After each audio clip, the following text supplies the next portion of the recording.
रख हौसला वो मंजर भी आएगा, प्यासे के पास चलकर समंदर भी आएगा, यूं थक कर ना बैठ है मंजिल के मुसाफिर, यूं थक कर ना बैठ है मंजिल के मुसाफिर, मंजिल भी मिलेगी और मिलने का मजा भी आएगा। Hello students, welcome back to my channel Shubham lecturer, myself Shubham Goswami. आज का ये वीडियो उन सभी स्टूडेंट्स के लिए है जो इस बार 12th में है और जिनको 24 फरवरी को 12th इंग्लिश का पेपर देना है। देखिए स्टूडेंट, बहुत सारे स्टूडेंट कह रहे थे सर 12th इंग्लिश में क्या पढ़ें, हमें कुछ समझ में नहीं आ रहा है, कैसे हम आर्टिकल लिखें, कैसे लेटर लिखें, ठीक है, और इंग्लिश ग्रामर के कौन कौन से क्वेश्चंस पढ़ें। तो आज का ये वीडियो क्लास 12 इंग्लिश ग्रामर पर होगा। इंग्लिश ग्रामर के जितने भी महत्वपूर्ण प्रश्न हैं वो मैं इस वीडियो में बताऊंगा।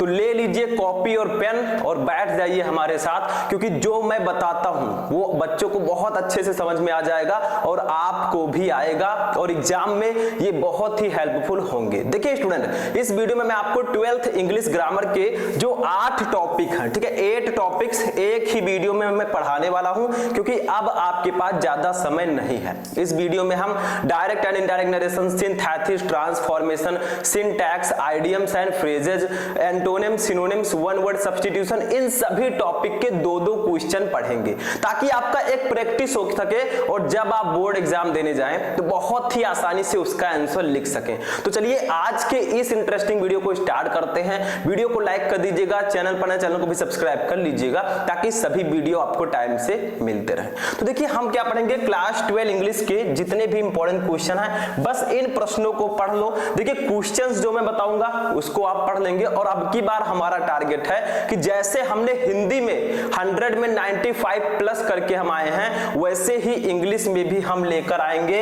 100 में 95 प्लस नंबर, और आप लोग लेकर आएंगे। बस आप लोग हमारे साथ रहिए, जो कुछ मैं बताता हूं उसको नोट कीजिए, उसको ध्यान से पढ़िए, क्योंकि पढ़ेंगे नहीं तो आगे बढ़ेंगे नहीं। ठीक है, तो चलिए आज के इस वीडियो को स्टार्ट करते हैं। ठीक है, तो सबसे पहले देखिए हमारा क्या होगा, सबसे पहले होगा हमारा फर्स्ट टॉपिक। देखिए टॉपिक कौन कौन से पढ़ेंगे, टोटल 8 टॉपिक हम इस वीडियो में पढ़ेंगे। वो 8 टॉपिक कौन कौन से होंगे, देखिए सबसे पहला टॉपिक है डायरेक्ट एंड इनडायरेक्ट नरेशन, इसके 2 क्वेश्चन पढ़ेंगे।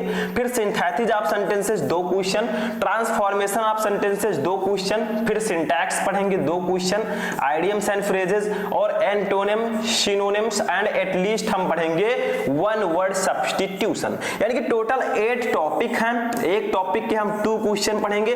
टोटल 16 क्वेश्चन मैं आपको इस वीडियो में बताऊंगा। इस वीडियो को बनाने का पर्पस है कि आप लोग ये समझ सके कि हमें कैसे डायरेक्ट से इनडायरेक्ट में बदलना होता है, कैसे सिंथेसिस को हमें कन्वर्ट करना होता है, ये सब जानना होगा। बहुत सारे बच्चे ऐसे हैं जिनकी तैयारी बिल्कुल नहीं हुई, अब वो क्या करेंगे, तो थोड़ा बहुत पढ़ना तो पड़ेगा आपको, बिना पढ़े कुछ होगा नहीं। ठीक है, ऐसा नहीं है कि मैं आपको कोई टॉनिक दे दूंगा आप लोग पी लेंगे बस भैया सही हो गया सब कुछ, ऐसा नहीं है। ठीक है, आपको पढ़ना पड़ेगा। तो चलिए आगे बढ़ते हैं। सबसे पहला टॉपिक हम पढ़ेंगे जो कि है डायरेक्ट एंड इनडायरेक्ट नरेशन। ठीक है, इसमें होता क्या है, कोई भी ऐसा स्टूडेंट नहीं होगा जो हमसे पढ़ता है और इसको नहीं जानता, सब जानते हैं क्या होता है। इसमें हम डायरेक्ट स्पीच को इनडायरेक्ट में कन्वर्ट करते हैं, बस हो गया, सिंपल सा है। ठीक है, जैसे देखिए डायरेक्ट एंड इनडायरेक्ट नरेशन सबसे पहला है, देखिए इसको कैपिटल W कर दीजिएगा। देखिए where do you live, asked the stranger. ठीक है, यानी कि अजनबी ने पूछा तुम कहां रहते हो। तो यहां पर क्या हुआ है, देखिए जो आपका रिपोर्टेड स्पीच है उसको आगे दे दिया गया है, जो आपका रिपोर्टिंग वर्ब है इसको पीछे दे दिया गया है। तो हमें आगे पीछे से कोई मतलब नहीं है, हमें सबसे पहले रिपोर्टिंग वर्ब ही लिखना होता है। ठीक है, रिपोर्टेड स्पीच को हम बाद में ही लिखेंगे, लेकिन पहले ये तो पहचानिए कि जो आपका रिपोर्टेड स्पीच है जो इन्वर्टेड कामा के अंदर है ये कौन सा सेंटेंस है। देखिए वेयर आगे लगा है तो ये इंट्रोगेटिव सेंटेंस होगा। अब देखिए कौन सा टेंस है, तो देखिए डू लगा है, डू किस में लगता है, प्रेजेंट इंडेफिनिट टेंस में, तो ये प्रेजेंट इंडेफिनिट टेंस है। ठीक है, तो जब हम इसको इनडायरेक्ट में बदलेंगे तो प्रेजेंट इंडेफिनिट टेंस हमेशा पास्ट इंडेफिनिट टेंस में बदलता है। किसी को पता है कि नहीं, सबको पता होना चाहिए। ठीक है, तो देखिए सबसे पहले हम लिखेंगे द स्ट्रेंजर। ठीक है, यहां पर लिखेंगे द स्ट्रेंजर। ठीक है, स्ट्रेंजर का मतलब होता है अजनबी। ठीक है, द स्ट्रेंजर आस्क्ड। अब देखिए स्टूडेंट एक बात बताइए, स्ट्रेंजर ने पूछा तुम कहां रहते हो, तो किससे पूछा, मुझसे पूछा। स्ट्रेंजर ने मुझसे पूछा, जैसे मैं आपसे कुछ पूछूं, ठीक है, तो आप कहेंगे कि सर ने हमसे पूछा तुम क्या पढ़ते हो, ठीक है, तो मुझसे पूछा, यहां पर मी छिपा हुआ है, ध्यान दीजिएगा, और ये मी मैं क्यों बता रहा हूं अभी आगे हमारे काम में आएगा, ठीक है। तो अजनबी ने मुझसे पूछा तुम कहां रहते हो, तो आस्क्ड मी यहां पर हम लिख सकते हैं अपनी तरफ से, ठीक है। अब देखिए यहां पर आपका वेयर है, ठीक है, जब क्वेश्चन वर्ड आपका आगे आ जाएगा तो उसी क्वेश्चन वर्ड को डायरेक्टली हम इसमें लिख देंगे, ठीक है, वेयर। वैसे अगर मान लीजिए आपका हेल्पिंग वर्ब आ गया था तो हम इफ या बदल लिखते, लेकिन यहां पर वेयर लिख देंगे, ठीक है। अब आपको लिखना है सब्जेक्ट, सब्जेक्ट है यू, यू है सेकंड पर्सन का प्रोनाउन, ये बदलेगा ऑब्जेक्ट से। अब देखिए ऑब्जेक्ट अगर हम मी नहीं लिखते तो हम मी की जगह पर आई सब्जेक्ट कैसे लिखते, तो इसीलिए मैंने यहां पर मी माना है, वो छिपा हुआ है, ठीक है, समझ में आया। तो यहां पर हम लिखेंगे वेयर आई। अब देखिए ये आपका लिव है, लिव का सेकंड फॉर्म क्या होगा, क्योंकि देखिए प्रेजेंट इंडेफिनिट टेंस हमेशा पास्ट इंडेफिनिट टेंस में बदलता है, तो पास्ट इंडेफिनिट टेंस में हम वर्ब का सेकंड फॉर्म लेते हैं, ठीक है। तो आई लिव्ड, आई लिव्ड। अब ये हो गया आपका इनडायरेक्ट में कन्वर्ट हो चुका, the stranger asked me where I lived, बस हो गया। इस प्रकार से आपको इंट्रोगेटिव सेंटेंस को डायरेक्ट से इनडायरेक्ट में बदलना होता है, सिंपल सा है। देखिए मैं कॉन्सेप्ट को क्लियर करने का कोशिश करता हूं, वैसे तो मैं डायरेक्टली लिख सकता था कि the stranger asked me where I lived, मैं डायरेक्टली भी लिख सकता था, लेकिन आपको समझ में भी तो आना चाहिए, लिखने को तो मैं लिख दूंगा, ठीक है, समझ में आ गया। चलिए आगे बढ़ते हैं, नेक्स्ट क्वेश्चन, दूसरा क्वेश्चन देखिए। अब भैया दूसरा क्वेश्चन जो है ये कुछ एडवाइस दिया जा रहा है, जैसे हम किसी को एडवाइस दें, भैया जो ऑयली फूड्स है उसको मत खाओ, हमने एडवाइस दे दिया, ठीक है। डॉक्टर किसी मरीज को एडवाइस दे ऑयली फूड मत खाना नहीं तो प्रॉब्लम हो जाएगी, ठीक है। तो वैसे यहां पर भी एडवाइस दिया जा रहा है, तो ये इंपरेटिव सेंटेंस होगा। देखिए my friend said to me, इसको यम कैपिटल कर दीजिएगा, my friend said to me don't bath in the flooded water, यानी कि मेरे मित्र ने मुझसे कहा बाढ़ के पानी में मत नहाओ। फ्लूडेड वाटर का मतलब बाढ़ के पानी में। अभी आप बाढ़ के पानी में कोई नहाने लगा, मान लीजिए बाढ़ उसको बहा ले गई, तब क्या होगा, जिंदगी गई, ठीक है। तो जिंदगी प्यारी है तो बाढ़ के पानी में मत नहाओ, तो वो एडवाइस दे रहा है भैया नहाना मत, वरना बहा ले जाएगी, काम खत्म हो जाएगा, ढूंढने से भी नहीं मिलोगे, अगर रहोगे तो नहाने के लिए बहुत दिन है, नहीं रहोगे तो काम खत्म, ठीक है। तो my friend said to me don't bath in the flooded water, मेरे मित्र ने मुझसे कहा बाढ़ के पानी में मत नहाओ, तो वो एडवाइस दे रहा है, सलाह दे रहा है, ठीक है, समझ में आया। तो यहां पर हम लिखेंगे माय फ्रेंड, माय फ्रेंड। अब देखिए वो सलाह दे रहा है तो सैड टू के स्थान पर हम लिख देंगे एडवाइज्ड, क्या लिख देंगे, एडवाइज्ड, ठीक है। मी आपका ऐसे ही रहेगा, क्योंकि देखिए हम इंपरेटिव सेंटेंस में सैड टू के स्थान पर वही चीज लिखेंगे जो आपके रिपोर्टेड स्पीच में बताया जाएगा। जैसे यहां पर एडवाइस दिया जा रहा है तो हमने एडवाइस लिख दिया, अभी रिक्वेस्ट किया जाता तो हम रिक्वेस्टेड लिखते, ऑर्डर दिया जाता हम ऑर्डर्ड लिखते, ठीक है। मतलब सेंटेंस के भाव के अनुसार आपको लिखना होगा, ठीक, समझ में आ रहा है। तो माय फ्रेंड्स एडवाइज्ड मी, ठीक है। अब देखिए इंपरेटिव सेंटेंस में हम टू का यूज करते हैं, ना हम दैट का, ना इफ या विदर का, इन सब का यूज नहीं करते हैं, हम टू का यूज करते हैं, लेकिन यहां पर डोंट है तो हम लिख देंगे नॉट टू, ठीक है, नॉट टू, ठीक है। अब बात हमारा बात ही रहेगा ऐसे, ठीक है, not to bath in the flooded water, flooded water, ठीक है, वाटर। तो ये आपका हो जाएगा my friend advised me not to bath in the flooded water, that's a indirect speech, ठीक है। समझ में आ गया कि इंपरेटिव सेंटेंस को हम डायरेक्ट से इनडायरेक्ट में कैसे बदलते हैं। समझ गए हैं तो बहुत अच्छी बात है, नहीं समझेंगे तो अब समय नहीं है समझने का। इसके बाद आपका एग्जाम आ जाएगा 24 को और आप जाएंगे कॉपी पेन लेंगे और बैठकर देखेंगे अरे भैया सर ने बताया था पढ़े नहीं यार, बड़ा प्रॉब्लम हो गया, ठीक है। तो आज पढ़ लो नहीं तो बाद में पछताना पड़ेगा, ठीक है। आगे देखते हैं नेक्स्ट टॉपिक। देखिए दो क्वेश्चन हम पढ़ रहे थे तो अब नेक्स्ट टॉपिक पर आते हैं जो कि है सिंथेसिस ऑफ सेंटेंसेज। सिंथेसिस का मतलब होता है दो या दो से अधिक सेंटेंसेज को जोड़कर एक सेंटेंस बनाना, वो भी मीनिंग नहीं बदलना चाहिए, जो यहां पर है वही मीनिंग नीचे भी होना चाहिए, ठीक है। कैसे करेंगे देखिए फर्स्ट है ही इज लेजी, वह आलसी है, ये आपका एक सेंटेंस हो गया, फुल स्टॉप लगा है। फिर है ही स्कोर्ड गुड मार्क्स, उसने अच्छे अंक प्राप्त किए, तो वह आलसी है, उसने अच्छे अंक प्राप्त किए, ठीक है। दो सेंटेंस है, इसको जोड़कर आपको एक सेंटेंस बनाना है, वो भी जो ब्रैकेट में दिया गया है। क्या दिया गया है, कंपाउंड सेंटेंस। कैसे बनाएंगे बताइए आप लोग, बहुत सारे स्टूडेंट होंगे जो जानते होंगे, आप लोग कमेंट करके बता दिया कीजिए, मैं सभी का कमेंट देखता हूं, समझे, ठीक। तो देखिए इसको कैसे बनाएंगे, लिखेंगे he is lazy, he is lazy, बीच में हम लगा देंगे एट का मतलब होता है फिर भी, एट ही स्कोर्ड लिख दीजिए, ठीक है, स्कोर्ड गुड मार्क्स, ठीक है। इसका मतलब क्या होगा मेरे स्टूडेंट्स, देखिए he is lazy yet he scored good marks, यानी कि वह आलसी है फिर भी उसने अच्छे अंक प्राप्त किए। तो हमने बीच में एट लगा दिया है, ये कंपाउंड में बदल चुका है, ठीक है। एट का मतलब होता है फिर भी। अब देखिए ऊपर कहा गया था वह आलसी है उसने अच्छे अंक प्राप्त किए, नीचे क्या है, वह आलसी है फिर भी उसने अच्छे अंक प्राप्त किए।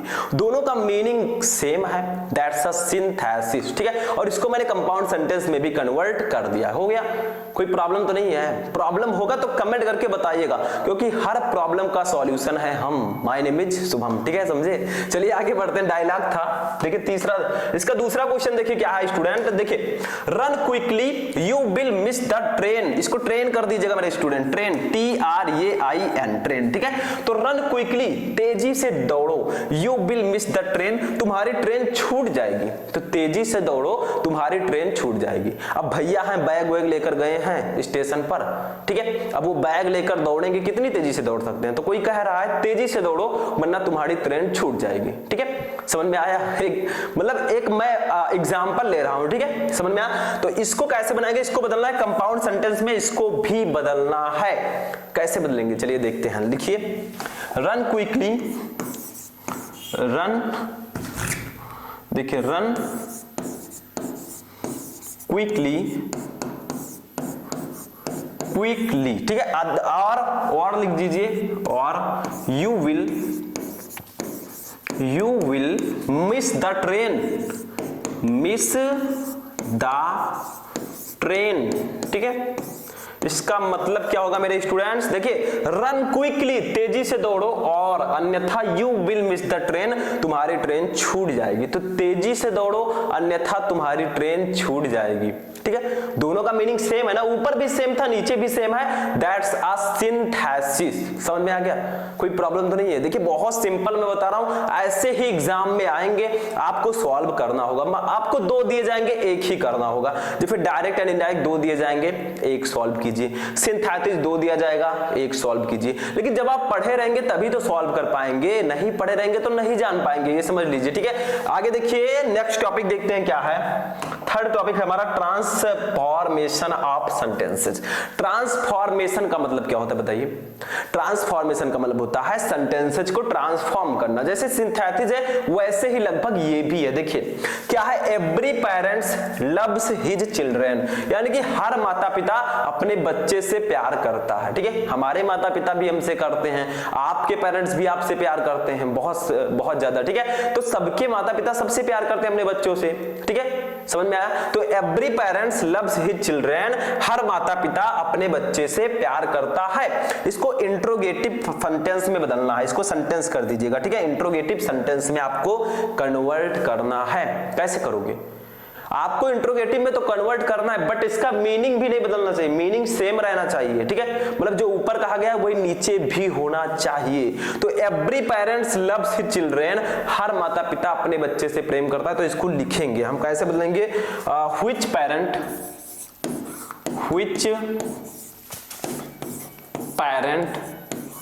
व्हिच पैरेंट डज नॉट, ठीक है, which parent does not love his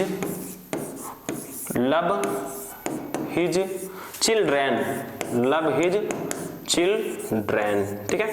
अब ये देखिए आपका इंट्रोगेटिव में बदल चुका है। देखिए आपको इंट्रोगेटिव में बदलना है, चाहे आप इंट्रोगेटिव निगेटिव यूज कर दीजिए, कोई प्रॉब्लम नहीं है, बस आपका ये सेंटेंस इंट्रोगेटिव में होना चाहिए और मीनिंग भी सेम होना चाहिए। फिर देखिए every parents loves his children, हर माता पिता अपने बच्चे से प्रेम करते हैं। तो which parent does not love his children, कौन से माता पिता अपने बच्चे से प्रेम नहीं करते? दोनों का मीनिंग सेम है, जो ऊपर कहा गया वही नीचे भी कहा गया, बस हो गया, ठीक है। समझ में आ गया? बहुत सिंपल सा है। जैसे हमें हमें कुल मिलाकर इंट्रोगेटिव में बदलना है और मीनिंग भी सेम होना चाहिए। तो मैंने नीचे क्या कहा, which parent does not love his children, कौन से माता पिता अपने बच्चों से प्रेम नहीं करते, कौन से ऐसे माता पिता हैं, सभी करते हैं, ठीक है। तो मीनिंग सेम है दोनों का, यही होगा ट्रांसफॉर्मेशन। समझ में आ गया, नो प्रॉब्लम। चलिए इसका सेकंड वाला क्वेश्चन देखते हैं स्टूडेंट्स। सेकंड है do not insult the weak, कमजोरों का अपमान मत करो। जो आपसे कमजोर हैं, जिनकी आर्थिक स्थिति ठीक नहीं है, उनका अपमान नहीं करना चाहिए, ठीक है। समझ में आया, क्योंकि कब किसकी स्थिति बदल जाए कोई पता नहीं है, ठीक है। पोजीशन बदलते रहते हैं, हर समय किसी का टाइम नहीं होता, ठीक है। समझ में आया। तो आगे देखिए, do not insult the weak, कमजोरों का अपमान मत करो, इसको बदलना है पैसिव वॉइस में। तो किसका अपमान मत करो, कमजोरों का, किसका का प्रश्न करने पर आपको ऑब्जेक्ट मिलेगा। और हम जब पैसिव वॉइस में कन्वर्ट करते हैं तो सबसे पहले ऑब्जेक्ट ही लिखते हैं, चाहे जो होगा, कोई भी सेंटेंस हो, जब हम पैसिव वॉइस में उसको कन्वर्ट करेंगे तो सबसे पहले ऑब्जेक्ट ही लिखेंगे, ठीक है। तो लिखेंगे ऑब्जेक्ट है द वीक, तो लिखेंगे द वीक, द वीक। अब चूंकि ये इंपरेटिव सेंटेंस है तो इंपरेटिव सेंटेंस में हम शुड लगाते हैं, ठीक है। Should be, the weak should, not be लिखेंगे, नॉट, ठीक है। इसको मैं इरेज कर देता हूं ऊपर वाला ये, ठीक है। तो नॉट बी इंसल्टेड, इंसल्टेड, ठीक है।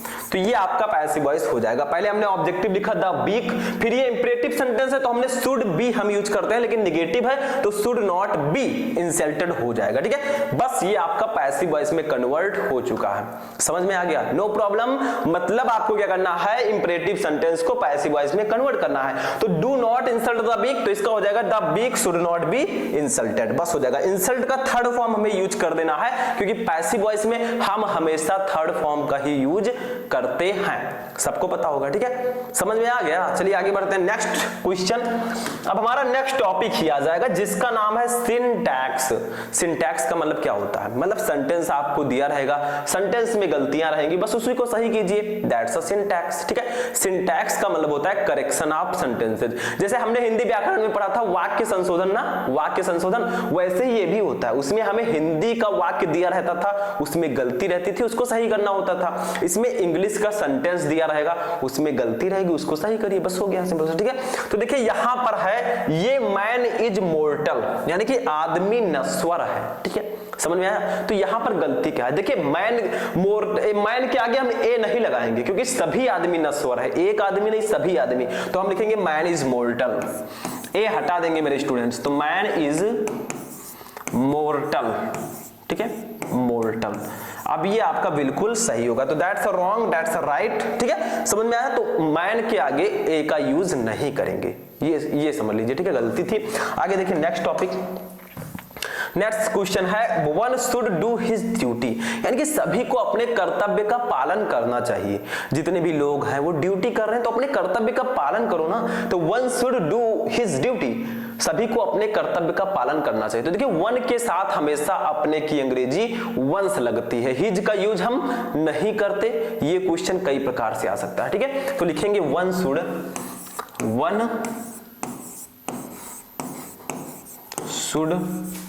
डू वंस ड्यूटी, वन के साथ अपने की अंग्रेजी वंस लिखेंगे, वो यानी एस, ठीक है, वंस ड्यूटी, ठीक है। तो one should do once duty, यानी कि सभी को अपने कर्तव्य का पालन करना चाहिए, बस हो गया। समझ में आ रहा है, नो प्रॉब्लम। तो ये आपका हो जाएगा सिंटैक्स। समझ में आया। 4 टॉपिक हमने पढ़ लिए, अभी भी 4 टॉपिक हैं, तो चलिए उसको भी देखते हैं, इसको नोट कर लीजिए।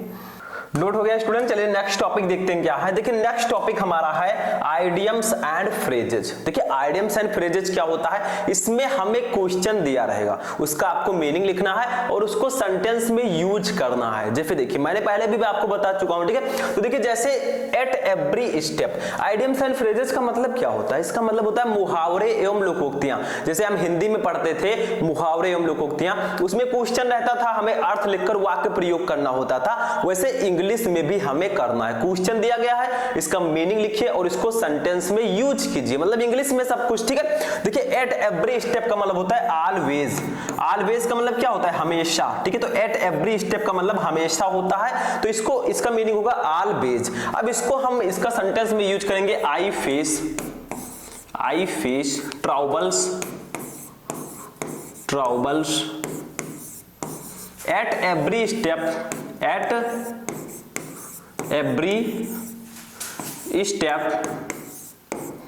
in my life।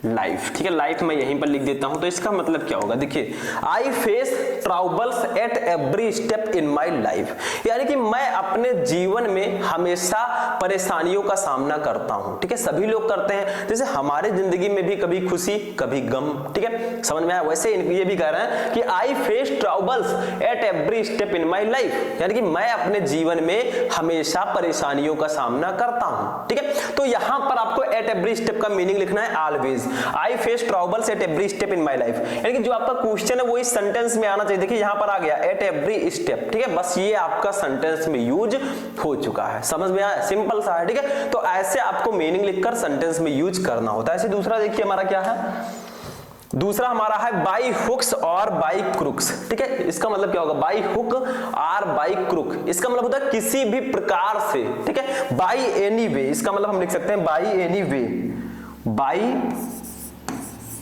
Any way. ठीक है, तो बाई हुक और बाई क्रुक का मतलब होता है बाई एनी वे, किसी भी प्रकार से। जैसे आजकल के जो स्टूडेंट हैं वो किसी भी प्रकार से पास होना चाहते हैं, सभी नहीं है, मतलब कुछ स्टूडेंट की मैं बात कर रहा हूं, वो किसी भी प्रकार से पास होना चाहते हैं, चाहे उनको नकल करना पड़े, चाहे उनको पैसे लिखने पड़े, चाहे उनको कसम खिलाना पड़े, लेकिन वो पास होना चाहते हैं। ऐसे तो होगा नहीं, पढ़ाई करेंगे तभी अच्छे नंबर से पास होंगे। तो यहां पर लिखेंगे nowadays, nowadays. ठीक है, नाउ ए डेज लिख दिया हमने। The students want to pass,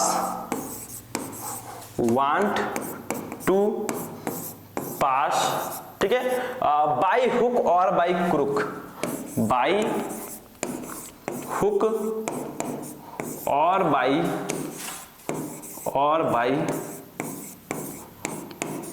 crook. ठीक है, तो इसका मतलब क्या होगा, nowadays the students want to pass by hook और बाय क्रुक, यानी कि आजकल के जो विद्यार्थी हैं वो किसी भी प्रकार से पास होना चाहते हैं। ए भगवान पास करा दे, बाकी सब हो जाएगा। ठीक है, तो वो किसी भी प्रकार से पास होना चाहते हैं। मैं सभी स्टूडेंट की बात नहीं कर रहा हूं, क्योंकि बहुत सारे ऐसे स्टूडेंट हैं जो परिश्रम करते हैं, कठिन हार्ड वर्क वो कर रहे हैं, स्मार्ट वर्क कर रहे हैं। ठीक है, तो वो तो अच्छे नंबर 80% 90% तो टॉपर बनेंगे, लेकिन जो कुछ ऐसे स्टूडेंट हैं जो चाहते हैं भगवान मैं किसी प्रकार से पास हो जाऊं, यही मेरे लिए बहुत है। ठीक है, उनकी छोटी सोच है। समझ में आया? तो आगे बढ़ते हैं। नेक्स्ट टॉपिक ये भी हो गया हमारा। देखिए नेक्स्ट टॉपिक है एंटोनिम। देखिए एंटोनिम्स का मतलब क्या होता है, इसका मतलब होता है विपरीतार्थक शब्द, मतलब जो एक दूसरे से विपरीत अर्थ रखते हो। जैसे देखिए यहां पर आपका है मैक्सिमम। मैक्सिमम का मतलब क्या होता है, अधिकतम। मैक्सिमम का मतलब होता है अधिकतम। ठीक है, तो इसका एंटोनिम क्या हो जाएगा, आप ही लोग बताइए। इसका एंटोनिम हो जाएगा मिनिमम। मिनिमम, ठीक है, मिनिमम का मतलब होता है न्यूनतम। तो ये एक दूसरे के एंटोनिम होंगे क्योंकि दोनों के अर्थ विपरीत हैं। मैक्सिमम का मतलब अधिकतम, मिनिमम का मतलब न्यूनतम, दैट्स एंटोनिम। सिंपल सा है। ठीक है, नो प्रॉब्लम। दूसरा देखिए रिवील। रिवील का मतलब होता है प्रकट करना या दिखाना, प्रकट करना आप लिख सकते हैं। ठीक है, तो इसका एंटोनिम क्या हो जाएगा बताइए आप लोग। कुछ लोग होते हैं जो चीजों को छिपाते हैं, उसका एंटोनिम हो जाएगा कंसील। कंसील का मतलब होता है छिपाना। ठीक है, छिपाना। तो देखिए रिवील का मतलब होता है प्रकट करना, किसी चीज को रिवील करना, ठीक है, उसको दिखाना। और कंसील का मतलब होता है छिपाना। तो ये एक दूसरे के एंटोनिम्स होंगे। ठीक है, समझ में आ गया, नो प्रॉब्लम। इसको भी नोट कर लीजिए। एंटोनिम का मतलब होता है विपरीतार्थक शब्द। एक और है जो कि है सिनोनिम। अब देखिए अभी हमने विपरीतार्थक शब्द देखा, तो हमें समानार्थी शब्द भी पढ़ना है, सिनोनिम्स। ठीक है, मतलब एक ही शब्द के कई अर्थ होते हैं, सिर्फ वर्ड अलग अलग होते हैं। जैसे हम अनेकार्थी शब्द पढ़ते थे हिंदी व्याकरण में। ठीक है, तो देखिए जैसे प्रोटेक्ट। प्रोटेक्ट का मतलब होता है रक्षा करना, ठीक है, या बचाना, रक्षा करना। ठीक है, तो इसका क्या हो जाएगा, इसका हो जाएगा गार्ड। गार्ड का मतलब भी होता है रक्षा करना। ठीक है, या होता है सेव। सेव का मतलब भी होता है रक्षा करना, ठीक है। तो इसका गार्ड, सेव, डिफेंड भी लिख सकते हैं आप, डिफेंड। तो ये सब इसके सिनोनिम्स होंगे, यानी कि प्रोटेक्ट का मतलब रक्षा करना, गार्ड, सेव, डिफेंड, इन तीनों का मतलब भी होता है रक्षा करना। तो मीनिंग सेम है, सिर्फ वर्ड अलग अलग है, दैट्स अ सिनोनिम्स, ठीक है। अच्छा दूसरा देखिए क्वाइट। क्वाइट का मतलब होता है शांत। क्या होता है इसका मतलब? शांत, ठीक है। तो इसका सिनोनिम्स क्या हो जाएगा स्टूडेंट? इसका सिनोनिम हो जाएगा साइलेंस, साइलेंस, ठीक है। साइलेंस का मतलब भी होता है शांत, साइलेंट, ठीक है। तो क्वाइट का मतलब शांत, साइलेंस का मतलब भी शांत। आप लोग सुने होंगे क्लास में, कीप साइलेंस यानी कि शांति बनाए रखें। टीचर कहते हैं ना जब आप लोग कुछ शोर मचाते हैं, ठीक है, मेक ए नॉइज, तो टीचर बोलते होंगे, ठीक है। तो ये आपका हो जाएगा सिनोनिम्स। आगे बढ़ते हैं, एक टॉपिक और है हमारा लास्ट टॉपिक, जो कि है वन वर्ड सब्स्टिट्यूशन। देखिए ये क्या है? अनेक शब्दों के लिए एक शब्द। आपने पढ़ा होगा, ये क्या होता है बताइए। देखिए, the act of making the environment impure, यानी कि अपने वातावरण को इम्प्योर बनाने की प्रक्रिया, अपने वातावरण को अशुद्ध बनाने की प्रक्रिया को हम क्या कहते हैं? पहले भी बताया, ठीक है। पर्यावरण प्रदूषण सुना है नाम, प्रदूषण, पॉल्यूशन, ठीक है। तो इसको एक वर्ड में कहते हैं पॉल्यूशन।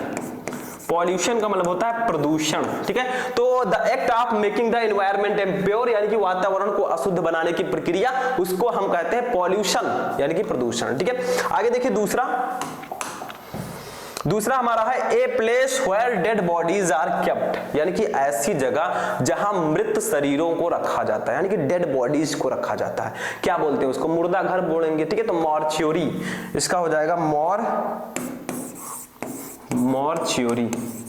मॉर्चरी का मतलब होता है मुर्दा घर, ठीक है, जहां पर शवों को रखा जाता है, मतलब जो लोग डेड हो जाते हैं उनको यहां पर रखा जाता है मॉर्चरी में, मुर्दा घर में, ठीक है। तो ये हमारा होगा लास्ट टॉपिक, ठीक है। तो यही हमारा था 16 मोस्ट इंपोर्टेंट क्वेश्चन। मैंने आपको टोटल 8 टॉपिक पढ़ाए, एक टॉपिक के 2 क्वेश्चन, टोटल 16 क्वेश्चन मैंने आपको इस वीडियो में बताए। अब आप लोग कमेंट करके बता दीजिएगा कि कितने क्वेश्चन इन 16 क्वेश्चन में से आपको पता थे, ठीक है। तो चलिए हम मिलते हैं किसी नेक्स्ट वीडियो में नेक्स्ट टॉपिक के साथ। आप लोग इस वीडियो को लाइक कर दीजिएगा, चैनल को भी सब्सक्राइब कर लीजिएगा। तो चलिए मिलते हैं नेक्स्ट वीडियो में, तब तक के लिए जय हिंद।